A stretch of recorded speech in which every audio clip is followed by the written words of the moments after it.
Ouais, allô? Bonjour Astronautics, c'est Sepp là. Aujourd'hui, il faut faire une réclame pour Holzkern. Sauf que moi, je suis en vacances, alors c'est toi, il faut que tu la fasses. Ok. Alors Holzkern, si vous connaissez ma chaîne, vous connaissez aussi. Hein. C'est des montres en bois, en pierre ou d'autres trucs assez rigolos comme des feuilles ou des plumes de porc. D'habitude, les sponsors aiment pas qu'on démarre un sponsor par alors tel produit vous connaissez parce que ça donne un côté un peu blasé.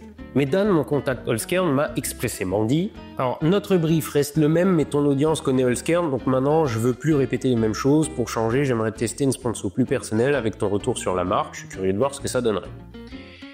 Alors on va faire ça et on va essayer de tenir en quelques minutes seulement. Je suis pas un grand amateur de bijoux. Je vais pas spontanément porter un bracelet, un collier, une chaîne ou je sais pas quoi. Je porte que mon alliance et une montre. Une montre, ça donne l'heure, youpi. Mais tant qu'à faire, autant en porter une jolie. Et c'est le principe pas bien compliqué des montres bijoux et c'est là que se positionne Holzkern. Je vous mentirais si je vous disais que je porte que des Holzkern. Alors on est dans une sponsor, hein, c'est pas très fair-play pour Holzkern, qui paye, hein, je le rappelle, de citer d'autres marques, mais disons que j'ai une montre squelette, parce que j'adore voir la mécanique à l'œuvre là-dedans, une montre à gousset que je porte quand je porte un gilet, chose assez rare, mais bon, ça arrive, ou encore 2-3 jolies montres qui m'ont tapé dans l'œil pour un budget inférieur à 150 balles. Alors si, je crois que j'ai une automatique à 350 balles, mais bon, voilà, on n'est pas sur des Rolex, et pour la peine, là, je m'en fous de citer cette marque, parce que leur modèle le plus populaire est l'un des moins cher, la Submariner est toujours à une brique. Donc on est sur un budget tellement différent qu'on peut même pas parler de concurrence, c'est pas le même marché. Ah oui, j'ai une montre connectée aussi, qui compte mes pas quand je promène les chiens et qui me réveille en silence le matin. Et une montre en plastique pour quand je fais du ciment. Donc, je porte pas que du Holzkern, mais depuis que je l'ai découverte, je kiffe cette marque. Et j'ai aucun mal à vous la recommander à titre personnel. C'est une sponsor, hein, là je suis payé, hein, mais je peux tout à fait vous en dire du bien sans être payé pour le faire. Bon, c'est vrai aussi pour mes autres sponsors, hein, mais Holzkern, bon, je dois avouer que je kiffe particulièrement. Alors les montres Holzkern, c'est deux choses. Le mouvement, donc le mécanisme de la montre, et le bijou autour. Holzkern, eux, ils font le bijou. Les mouvements, vous pouvez le voir sur le site, c'est des marques du style Miyota ou Citizen, donc à voir selon les modèles, hein, mais de très bons mouvements et de très bonne réputation, donc je vais pas en parler. Concernant le bijou, la vraie montre Holzkern, hein, il va falloir que je me calme. Que les choses soient claires aussi, hein, dans mon contrat avec Holzkern, j'ai droit à un peu de matos de démo. Un peu. Donc vous vous doutez bien que tout ça, là, ça faisait pas partie du deal. J'en suis aussi à en offrir autour de moi. Comme cadeau, c'est vachement bien. Hein. Une montre, tout le monde en porte. Le bijou, c'est le cadeau facile qui prend pas de place. La montre, c'est utile. Et comme les surprises, c'est de la merde et qu'on connaît jamais assez bien les goûts des gens, vraiment, je leur demande de choisir pour être sûr que c'est ce qu'ils veulent. Et puis après, je reprends. Alors, dernière en date, pour ma chère et tendre, la Everbloom, avec une fleur de prunier sur le cadran. Et merci les R5C, je peux vous filmer ça en macro et vous montrer les fleurs de près. D'ailleurs, je vais investir spécialement pour les sponsors Holzkern dans un plateau de bijouterie tournant, parce que j'utilise un espèce de plateau à pizza tout pourri avec un roulement qui saute, c'est dégueulasse. Pareil, pour ma pomme, j'ai demandé à Dan, mon contact Holzkern, donc, de me trouver une Stellaris, parce que j'ai vu leur pub. Édition limitée 1000 pièces, tout ça. Alors ça, c'est pour mon côté pi. Je vous ai déjà montré les Holzkern à cadran en nacre, mais celle-là, c'est... alors, je ne sais pas spécialement préciser ce que c'est sur le site, mais elle scintille. Alors, c'est pas évident à montrer en vidéo, hein, mais ça brille et j'aime bien. L'argument m'a su. J'aime bien le bracelet aussi. Maille d'acier, système de fermeture ajustable, pas de maillot à ajouter ou enlever, bref. Celle-là, je la kiffe vraiment bien. Et du coup, il y en a pour tous les gros cadrans, petits cadrans, tape à l'œil ou plus discret, automatique, quartz ou solaire. Alors tiens, les solaires, parlons-en. Je vous avais déjà présenté la Fatima, il y a quelques sponsors de ça, une montre solaire donc. Alors petit rétex perso, si vous prenez une montre solaire, ne la rangez pas au fond d'un tiroir sans la mettre trop longtemps. La Fatima de ma femme, oui parce que c'est pas moi qui porte ça, hein, s'est arrêtée sans possibilité de la faire repartir après un stockage prolongé. À mon humble avis, c'est une décharge profonde de la batterie.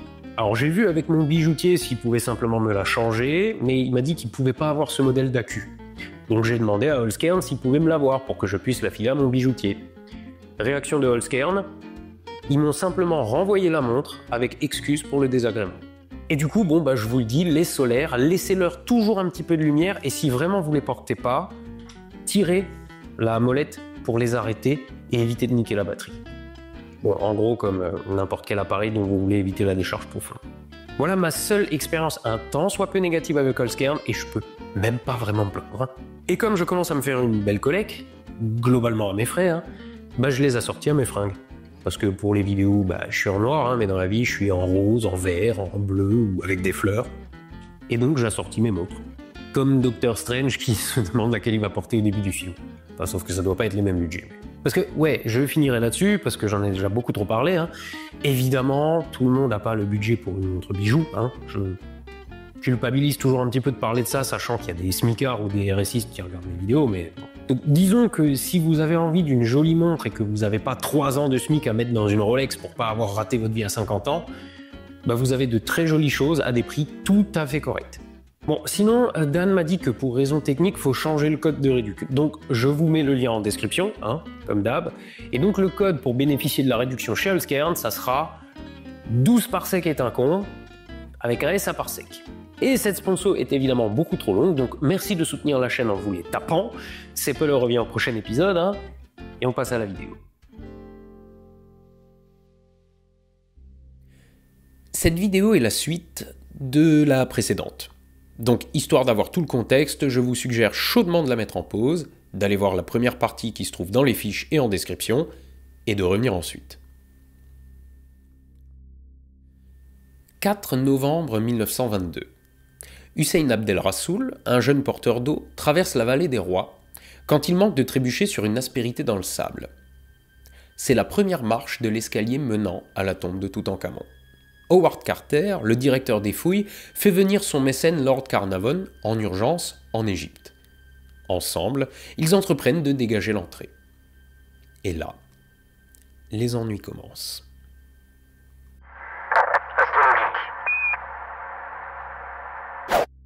Sur le point de faire une découverte historique, Carter envoie un messager chez lui, à Luxor.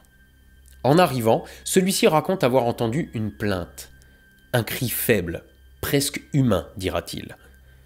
En entrant dans les appartements de Carter, il découvre son canari dans la gueule d'un cobra royal qui s'était faufilé dans sa cage. Le cobra royal. Comme son nom l'indique, symbole du pharaon.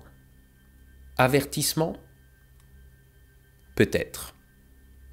D'autant que c'était pas le seul.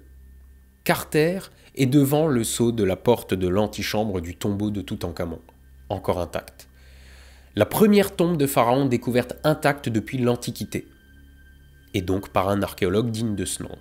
Et donc par un archéologue qui prendra soin, avant de le briser, de consigner l'inscription qui s'y trouve. La mort touchera de ses ailes ceux qui oseront troubler le sommeil de pharaon. Les mecs étaient prévenus. Mais ils en avaient rien à foutre.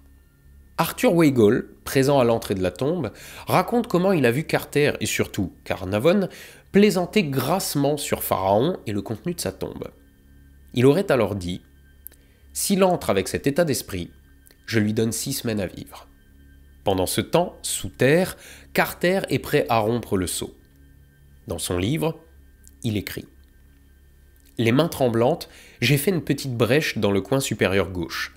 L'obscurité et l'espace vide, aussi loin que pouvait atteindre une sonde de fer, montraient que tout ce qui se trouvait au-delà était vide et non rempli comme le passage que nous venions de dégager.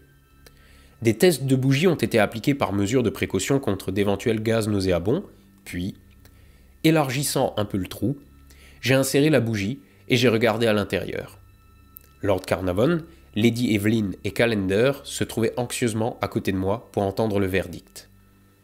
Au début, je ne pouvais rien voir. L'air chaud s'échappant de la chambre faisait vaciller la flamme de la bougie.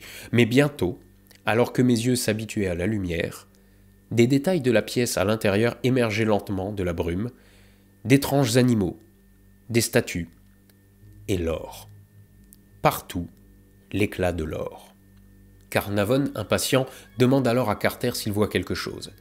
Ce dernier lui répond « Oui, je vois des choses merveilleuses. » Après plus de 3300 ans à être resté inviolé, oublié de tous sous les gravats de la vallée des rois, l'antichambre de la tombe de Toutankhamon se révèle aux yeux des archéologues qui, s'ils ne le savent pas encore, sont maintenant condamnés. Dans l'antichambre, des centaines d'objets sont entassés dans un bordel incroyable. Il y en a plus dans cette unique pièce que ce qu'ils avaient imaginé dans leurs rêves les plus fous. Quelques jours après avoir pénétré dans l'antichambre, Carter, Carnavon et sa fille se faufilèrent jusqu'à la porte de la chambre funéraire, cachée sous le mobilier.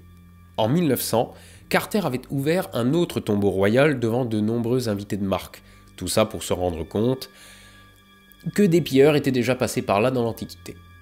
Donc ce coup-ci, il veut assurer son coup, et après être arrivé jusqu'au sarcophage de Toutankhamon, ressort et fait reboucher le trou avec du plâtre. Et seulement là, il fait appeler les fonctionnaires du service des antiquités chargés de vérifier qu'il ne fait pas n'importe quoi avec ce qu'il trouve. Parce qu'à l'époque, la situation politique en Égypte, sous protectorat britannique, est un peu tendue. Et évidemment, va se poser la question de l'appartenance de ce trésor. Bon, en bref, ça va être un peu le bordel, puis il reviendra au musée du Caire. Mais maintenant, il faut vider l'antichambre de son mobilier. Or, l'humidité due aux crues qui se sont succédées pendant 33 siècles, entre des périodes de sécheresse extrême, ont passablement déformé le bois, détruit les cols et abîmé cuirs et textiles. Et l'intégralité de la chambre était recouverte d'une mince pellicule rose impossible à identifier. Carter écrit encore qu'il règne dans la sépulture un air suffocant, infesté des exhalaisons des cadavres, et qu'une poussière fine s'élève sous les pas et irrite les poumons. À la mi-décembre est entamé le référencement méticuleux des objets présents dans l'antichambre. Tout est photographié sur place, numéroté et envoyé dans une tombe voisine pour restauration, avant seulement d'être envoyé au Caire. L'inventaire complet prendra près de 10 ans. À la mi-février 1923, Carter et Carnavon sont maintenant prêts à ouvrir la chambre funéraire en présence de représentants du gouvernement. Après une dizaine de jours où la tombe a été rendue accessible à la presse et au public, le tombeau est refermé et réenterré le temps de l'été, en attendant la prochaine saison de fouilles. Mais, alors que la tombe vient d'être refermée, Lord Carnavon se fait piquer par un moustique. La belle affaire, me direz-vous. On est dans la vallée du Nil, une région chaude et humide. Un moustique, c'est un non-événement. Mais ce moustique l'a piqué sur la joue. Et en se rasant, Carnavon se coupe au niveau de la piqûre, et rapidement, la blessure s'infecte, déclenchant une septicémie. Lord Carnavon meurt ainsi 6 semaines après avoir pénétré dans la tombe de Toutankhamon, comme l'avait annoncé Arthur Weigall. Plus étrange encore, alors qu'il rend son dernier souffle, une coupure de courant plonge le Caire dans le noir. Et plus loin, beaucoup plus loin, en Angleterre, son chien hurle à la mort, avant de tomber raide mort, lui aussi. Plus tard, l'analyse de la momie montrera une blessure à la joue, au même endroit où Carnavon s'était fait piquer. À partir de là, les morts s'enchaînent. Un mois plus tard, le professeur Lafleur, archéologue et grand ami de Carter, meurt mystérieusement. Dans la même période, George J. Gould, un riche homme d'affaires venu visiter la tombe, meurt des suites d'une fièvre étrange. En septembre, c'est le tour du frère de Lord Carnavon de mourir. L'année suivante, le professeur Hugh Evelyn White, l'un des premiers à avoir pénétré dans la chambre funéraire en compagnie de Carter et Carnavon, décède à son tour. Il est suivi d'Archibald Douglas Reed, qui a radiographié la momie. À la fin de la campagne de fouilles de 1925-26, en quittant le site, et pour la première fois depuis qu'il travaille en Égypte, Carter aperçoit un chacal qui l'observe. Ce chacal. Le chacal d'Anubis, le gardien des morts. Dans la foulée, décèdent l'infirmière qui avait soigné Carnavon et l'égyptologue George Aaron Benedict qui venait de visiter la tombe. En 1928, c'est Arthur Mace qui avait aidé Carter à ouvrir le mur de la chambre mortuaire qui meurt mystérieusement. Puis c'est le tour du secrétaire de Carter, retrouvé mort dans son lit. En 1934, c'est le tour de Weigall qui avait annoncé la mort de Carnavon, d'y passer à son tour. Et on peut aller encore plus loin. En 1967, Mohamed Merhi, le directeur du département des antiquités au musée du Caire, signe un accord de sortie du trésor du territoire pour une exposition à Paris et meurt dans la foulée d'une hémorragie cérébrale. En 1972, son successeur signe une autorisation pour une exposition à Londres et meurt dans la foulée. Lui aussi d'une hémorragie cérébrale. Howard Carter aurait-il dû tenir compte de l'avertissement explicite écrit sur le sceau de la tombe qu'il a délibérément brisé ? Ben non. Parce que cet avertissement n'existait pas. Cette malédiction est une montagne de conneries. Mais comme d'habitude, ça prend plus de temps d'expliquer pourquoi que de juste vous la raconter. Principe de Brandolini. Mais cet effort, on va le faire et on va remonter un peu en arrière. Vous vous souvenez, Arthur Weigall, le mec qui a annoncé la mort de Carnarvon ? Je vous ai pas tout dit. Arthur Weigall était égyptologue. Il a participé à la découverte de plusieurs tombes de la vallée des rois. Il a même travaillé avec Carnarvon et Carter à la localisation de la tombe de Toutankhamon. Mais en 1911, il fait une dépression, abandonne des plans de création d'un institut d'égyptologie et rentre à Londres où il devient critique de film au Daily Mail. Autrement dit, une carrière un peu partie en couille. Weigall commence à cultiver une certaine aigreur, pour ne pas dire jalousie, à l'encontre de Carter, son ancien collègue, qui en plus est maintenant sous le feu des projecteurs avec la plus grande découverte archéologique de tous les temps. À l'annonce de cette découverte, il se rend en Égypte en tant que correspondant pour le Daily Mail. Sauf que Carter et Carnarvon ont donné l'exclusivité de la couverture de la découverte au Times. Et Weigall se fait refouler. Ce qui ne manque pas d'alimenter son animosité à l'encontre de Carter. Il va donc devoir se contenter d'informations de seconde main. Et évidemment, l'engouement qui s'est créé autour de la découverte de la tombe de Toutankhamon, qu'on appelle la Toutmania, fait vendre beaucoup de papier. Au Times. Enfin, jusqu'à ce que Weigall ait une idée. Quand Carnarvon décède, Weigall va pas se priver de faire un papier pas vraiment reluisant. Et il va alors raconter l'histoire, inventée de toutes pièces, où il annonce que Carnarvon va mourir dans les 6 semaines. Et ça prend. Et pourtant, c'est de la merde, hein. Carnarvon n'est pas mort 6 semaines après son entrée dans la tombe, mais 4 mois.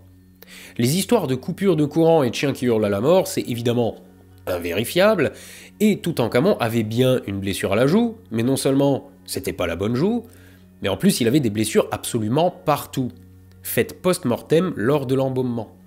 À tel point que les premières théories sur sa mort incluaient la charge d'un hippopotame, pour expliquer autant de bobos. Et c'est à la suite de la parution du papier de Weigall que les choses partent en cacahuète. Tout simplement parce que dès qu'il est question de malédiction, bim, ça fait vendre. Les journaux s'en rendent compte, et comme bien souvent, l'intégrité journalistique s'arrête là où commence le putaclic pour faire de la moula.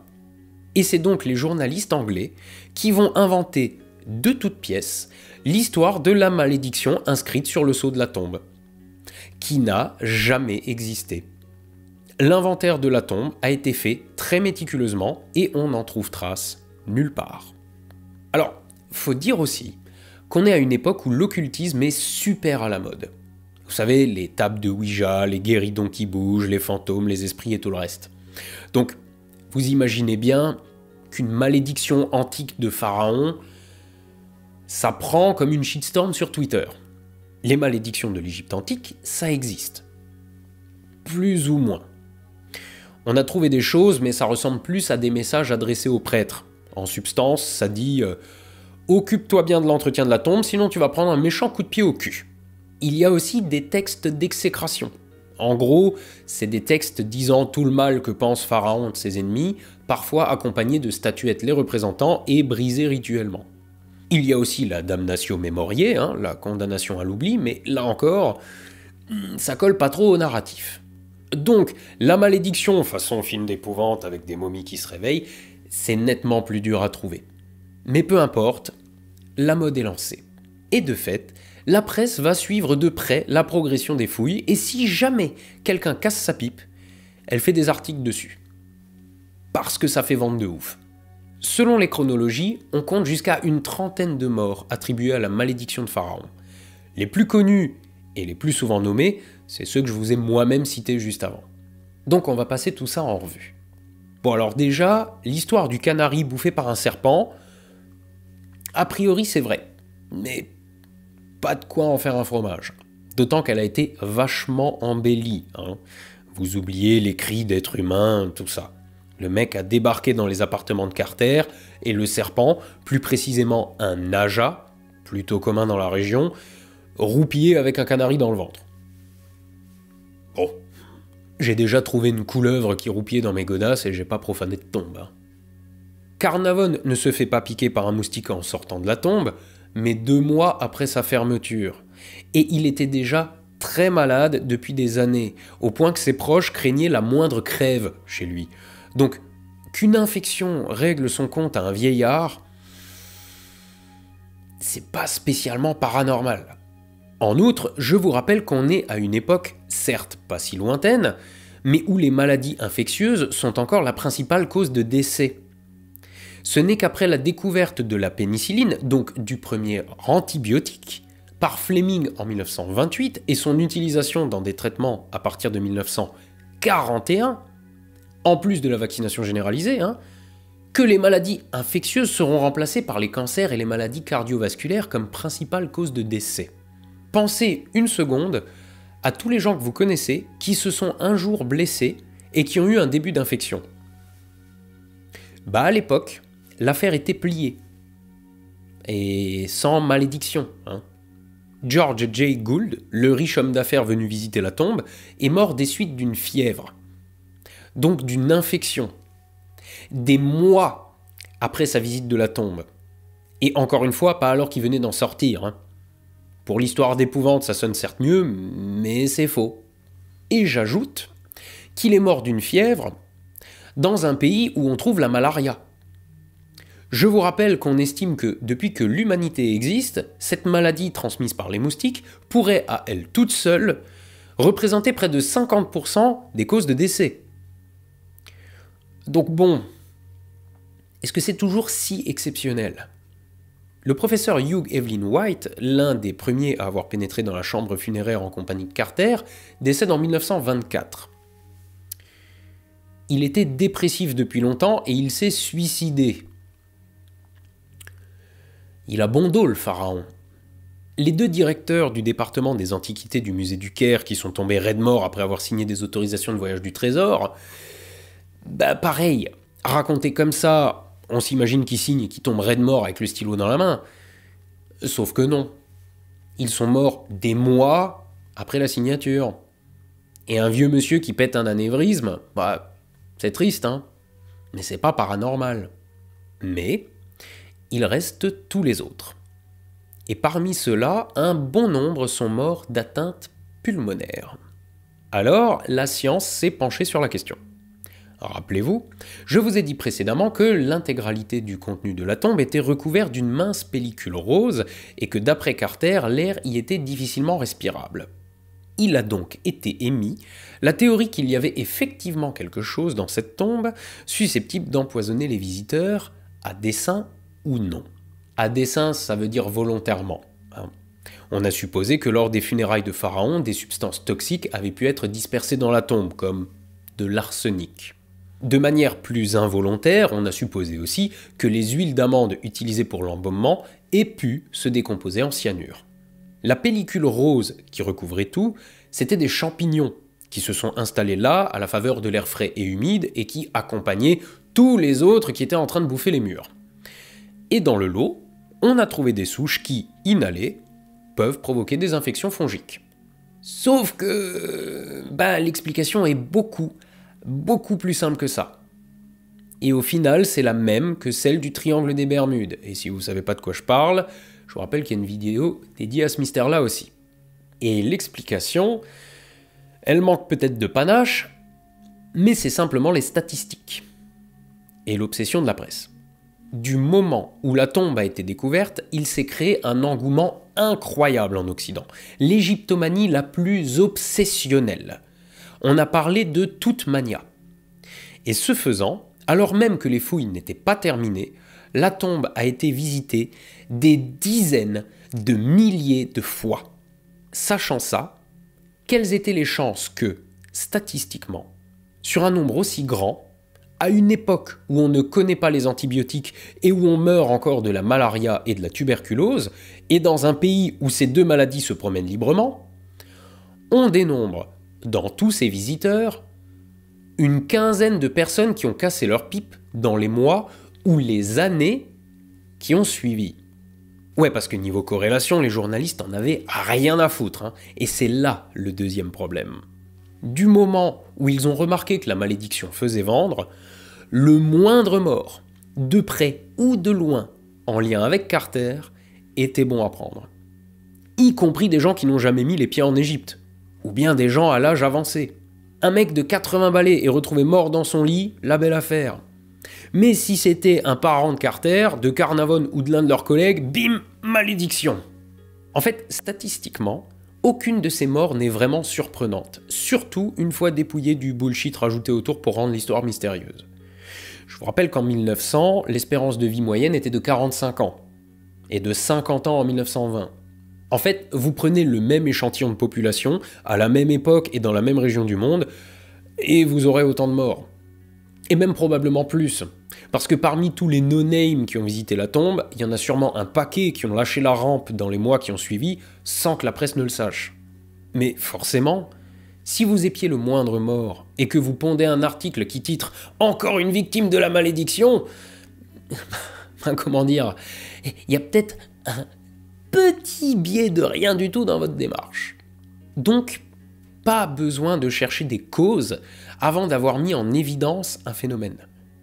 Pas la peine de se demander si l'air d'une tombe est empoisonné quand des dizaines de milliers de personnes y passent sans aucun problème, et que 2-3 gugus clament des mois plus tard. D'autant que, parmi les gens qui ont passé le plus de temps au contact du mobilier de la tombe et de la momie, on compte Carter et la fille de Carnarvon. Carter meurt à 64 ans, 17 ans plus tard, et la fille de Carnarvon décède en 1980 à l'âge de 79 ans. Donc certes, papa était du genre malade, mais les deux personnes qui ont directement profané la tombe et qui ont passé le plus de temps dedans n'ont pas succombé ni à la malédiction, ni aux maladies ou aux poisons laissés volontairement ou pas dans la tombe. C'est ballot quand même. En parallèle de cette histoire, l'inventaire de la tombe et l'étude des multiples sarcophages, ainsi que de la momie qu'il contenait, s'est étalé sur des décennies, et aujourd'hui encore on apprend des trucs sur le pharaon le plus célèbre de l'Égypte ancienne, alors que c'était ironiquement quelqu'un de médiocre qui tronchait sa sœur, et qu'on a en plus tenté d'effacer complètement de l'histoire. Mais, en cherchant à l'effacer de l'histoire, on a tout fait pour préserver sa sépulture des indiscrets, si bien qu'aujourd'hui, le petit consanguin qui ramonait sa frangine est devenu le symbole de l'Égypte ancienne. Les histoires de malédiction, c'est très séduisant. Mais je trouve que cette ironie-là est beaucoup plus digne d'intérêt. Levez les yeux au ciel, soyez astronogeek. Et à la revoyure.